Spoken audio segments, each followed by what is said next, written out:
Tried to find us another pretty spot here so I can finish this chapter, I hope. I'm reading today chapter 6, Integrating the Younger Self. This is the second part of this chapter. I'm out here at the beautiful Washington Irving recreation area of Oklahoma. The clouds are just amazing. There's eagles flying around, and the only negative is the killdeer are screeching. So if I set them off or somebody sets them off, I apologize. There's even a guy here with a round boat, which is kind of amazing. I think he's about to drive out. I'm going to scooch it down so you can see him.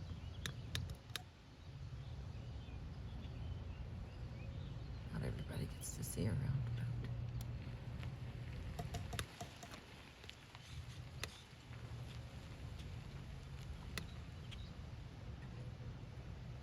Isn't that neat? I've seen them on the internet, but it is actually a real thing. Alright, now let's get you set back up. Sorry for all those that make sick while I try to get us back situated.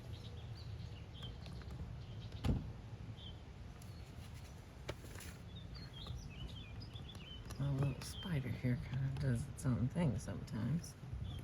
I'm trying to get us all situated. I honestly don't know what makes it different some days. Beautiful clouds and the lay of the land over there. It's nothing like being here. I hope you will make the drive sometime. Okay, we continue. Now let us consider the teenage self. Each of us was once a teenager, and we still carry that teenager with us as part of who we are, whether we recognize that younger entity or not. If we recognize, accept, and befriend our teenage self, it can be an invaluable resource of energy, idealism, ambition, and provide an unlimited sense of life's possibilities. But if repudiated, ignored, disowned, or denied, our teenage self can lead us to many kinds of self-sabotaging behavior. We may find ourselves talking back to the boss in the wrong way and at the wrong moment. Or viewing the opposite sex with the teenager's fear and uncertainty, or acting with the teenager's occasional lack of good critical judgment, or turning any older person into a repressive, authoritarian parent figure against whom we feel the need to rebel.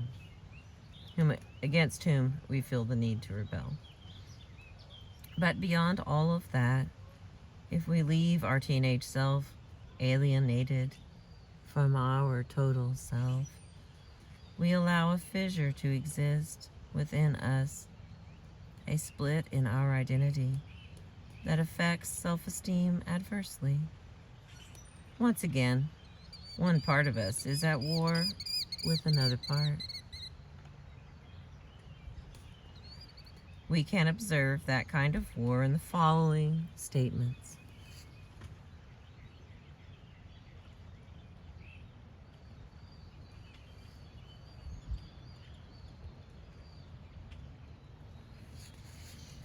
It's embarrassing to remember how shy and awkward I was with girls during my adolescent years, said a middle-aged physician.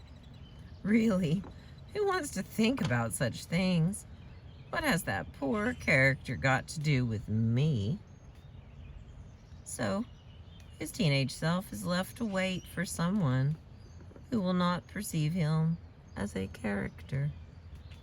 The one person who could save him does not want the disgrace of associating with him. And the adult struggles not to think about the inexplicable moments of vague, haunting loneliness that hit him at unpredictable times from a source he cannot imagine. I still wanted to have my family take care of me when I was approaching 18, instead of 41-year-old wife and mother, while another part of me dreamed of being free and on my own.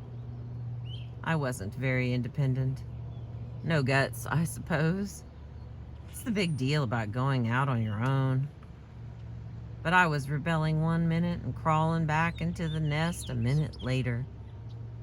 Looking back, it all seems so weak. I have no tolerance for indecision. I can't relate to that teenage girl at all.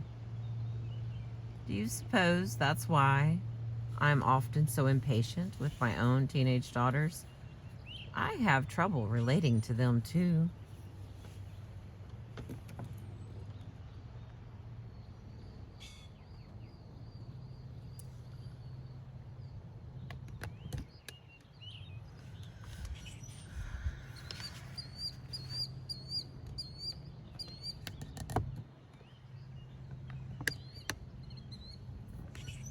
Little screamer bird came over here. I'm on a hill, so it's supposed to be uneven. For those of my loves with some OCD. Okay, so her teenage self and her teenage daughters are left without the understanding, compassion, and support of the very person from whom they need it most.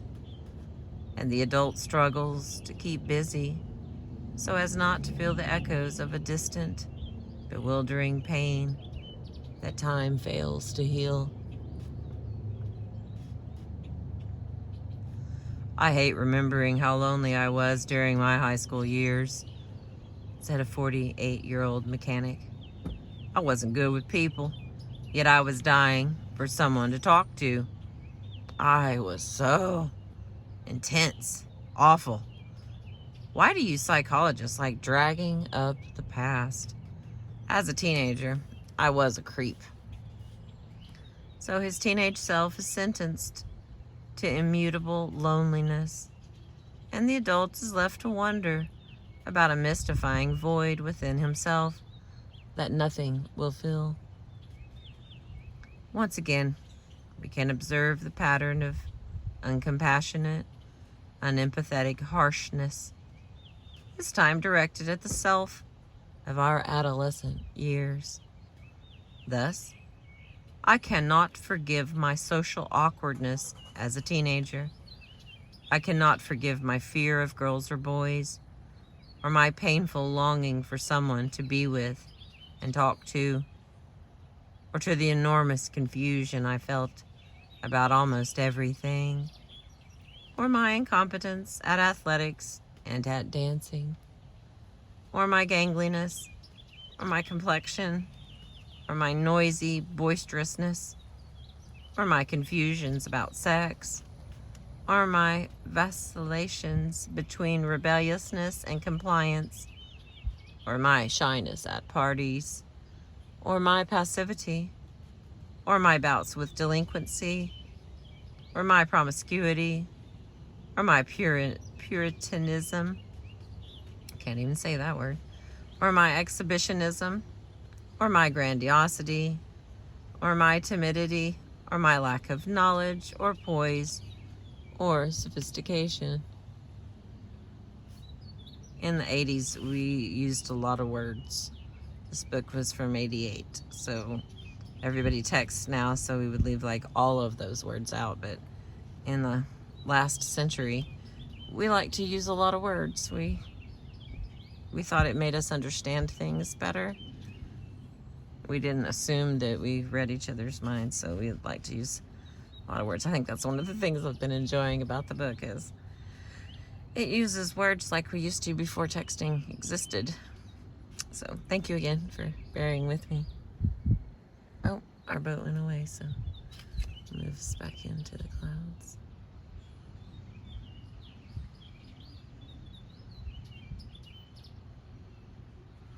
Okay.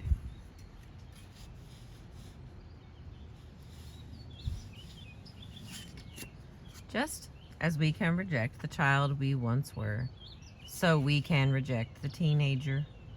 But our teenager self remains an enduring component of our psyche, and our only choice is whether we will be conscious or unconscious of that sub-self, benevolent or empathic or hostile and condemning.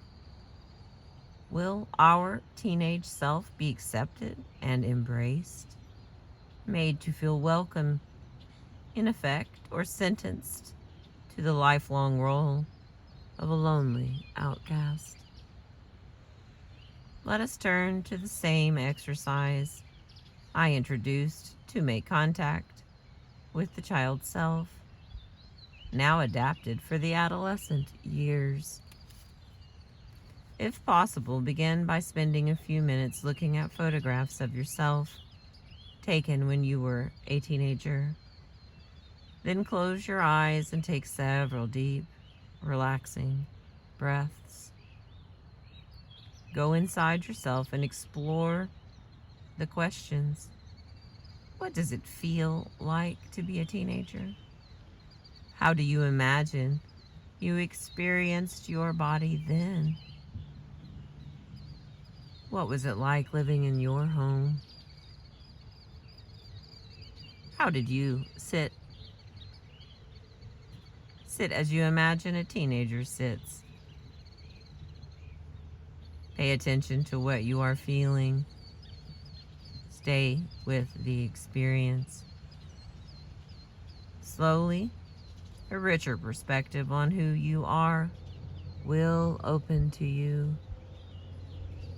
Greet it with acceptance and respect. This is another simple exercise you will find beneficial to repeat it on a daily basis, for 2 or 3 weeks after you have completed your work with the child self, which is the first part of this chapter.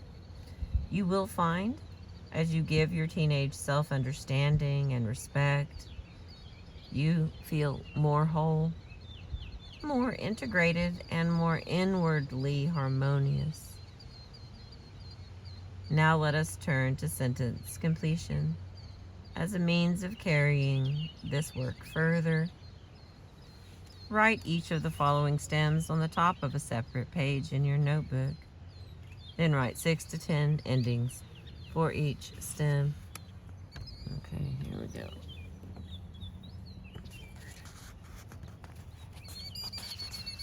So here's the first batch. And then like this many on the other page. So, sad feelings.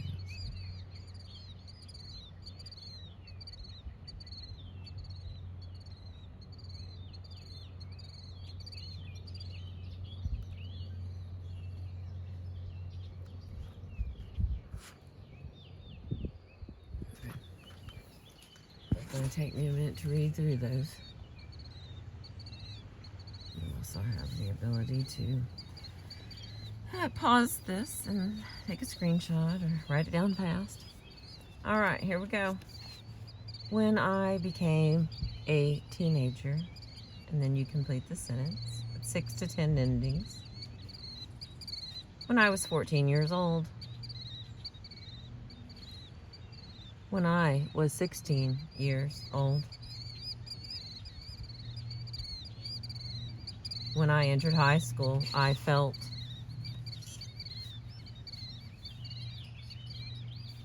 With my teenage friends, I felt. With the opposite sex, I felt.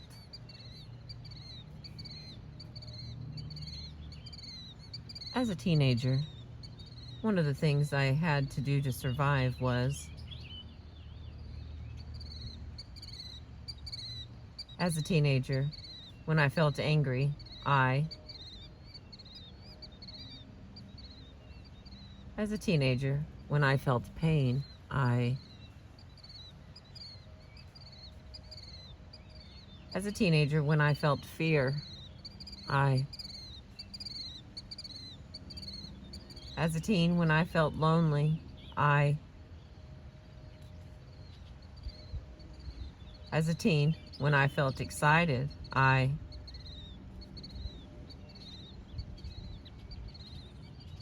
when I was 18 years old.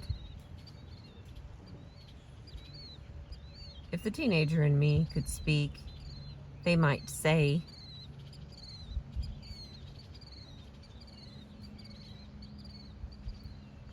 one of the ways I treat my teenage self as my mother did is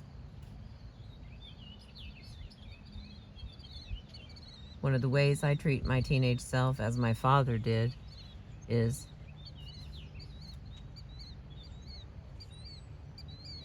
when my teen self feels ignored by me,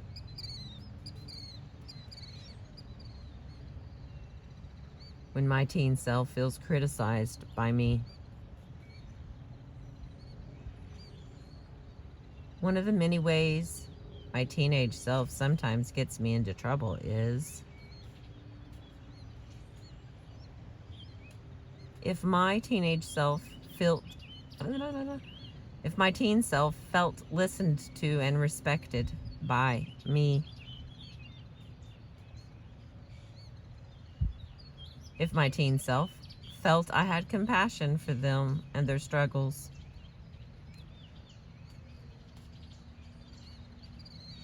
sometimes the hard thing about fully accepting the teenager within is if I were more forgiving of my teenage self, if I were responsive to the teenager's needs, one of the ways my teenage self could contribute to my life is one of the things I appreciate about my teenage self is I am beginning to suspect if I allow myself to understand what I have been writing. Okay. We have 2 pages left and we will have finished chapter 6. Stay with me. I appreciate you. Working with this process in therapy, I have observed that some clients resist the work angrily because they say they were such confused, lonely, mixed up teenagers that they literally want nothing to do with that entity. They forget that that entity now resides within them and that it is themselves they are rejecting. Some of the above sentence stems are aimed at resolving this issue.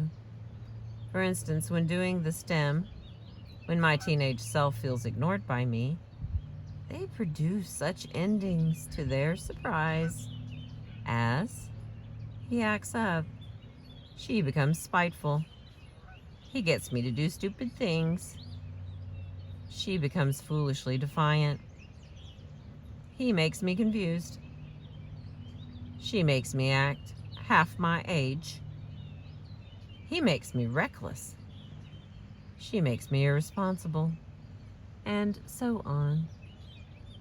Then, when doing such stems as, if I were more forgiving of my teenage self, or if I were responsive to the teenager's needs, they produce such endings as, he would melt, she would be less suspicious, he would help me rather than fight me, she would feel a part of me, he would allow me to use my knowledge, she wouldn't get me involved in things I should keep away from, he wouldn't be so rebellious, she wouldn't be so sullen, and so on. These endings speak for themselves. When we declare war on ourselves, we create an adversary we cannot conquer.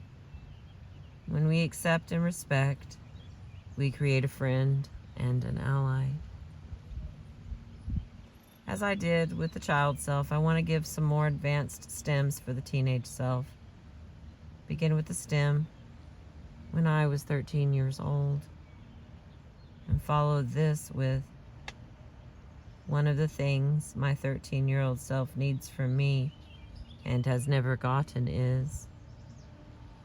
And then, when my 13-year-old self tries to talk to me, and then, if I were willing to listen to my 13-year-old self with acceptance and compassion, and then, if I refuse to be there for my 13-year-old self, and finally, at the thought of reaching back to help my 13-year-old self, then do the same for each of your selves up to age 19, and even beyond if you really wish to be ambitious. You will feel more whole, more integrated than you have ever felt before in your life. And then remember the fourth exercise proposed for integrating the child self and adapt it to the teenage self. Use your imagination to place that self in front of you. What do you two imagine you might feel looking at each other? And if you were to reach out your arms in a gesture of affection and trust, what might that feel like? And if you were to embrace that self as one embraces a teenager, not a child, communicating not with words but with your hands, arms, and body, sending messages of compassion and nurturing, what might your experience be? Do it and find out. Pay attention to the full range of your feelings. Persevere regardless of what response you receive from your teenage self. In healing the teenager, you heal yourself. I know that such an exercise will appear strange to many readers. Alone in your room, creating a relationship of nurturing to the adolescent you once were. What has that got to do with how you feel about yourself today? If you do this exercise, not once perhaps, but several times, you will discover the answer. The exercise need take only 2 or 3 minutes, and yet, persevered in daily for a month or two, you will notice a difference in your experience of yourself. A war in which you have been engaging unconsciously for years will end. If you keep a journal during this period, and every few days write half a dozen endings for the stem, I am beginning to feel, you will have a clearer sense of your progress. The mere commitment to do this exercise, as well as the preceding ones, enhances your self-esteem, because the implication is that you consider yourself worthy of this kind of effort.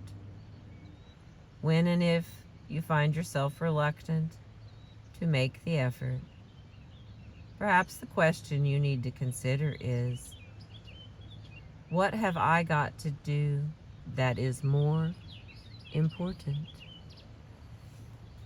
All right, we have finished chapter 6. Let me see if I can remember the name of it. Integrating the younger self.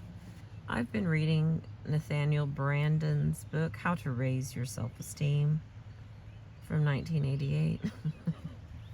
Thank you for being with me. I appreciate you.